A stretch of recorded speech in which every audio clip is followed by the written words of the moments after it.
ফসল উৎপাদনের দিক থেকে সারা বছরকে দুইটি মৌসুমে ভাগ করা হয়। একটি হলো রবি মৌসুম, অন্যটি হলো খরিফ মৌসুম।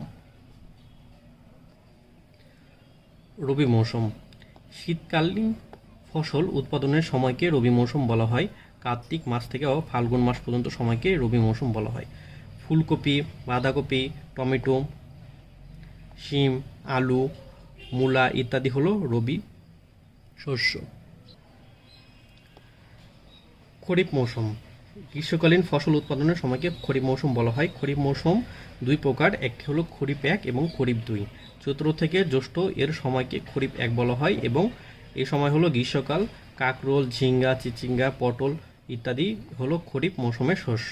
অন্যদিকে হলো খরিফ 2, আষাঢ় থেকে ভাদ্র পর্যন্ত সময়কে খরিফ 2 বলা হয়। এই সময় বর্ষাকাল, পুঁই শাক, মিষ্টি কুমড়া, আমলকি, তাল ইত্যাদি হলো খরিফ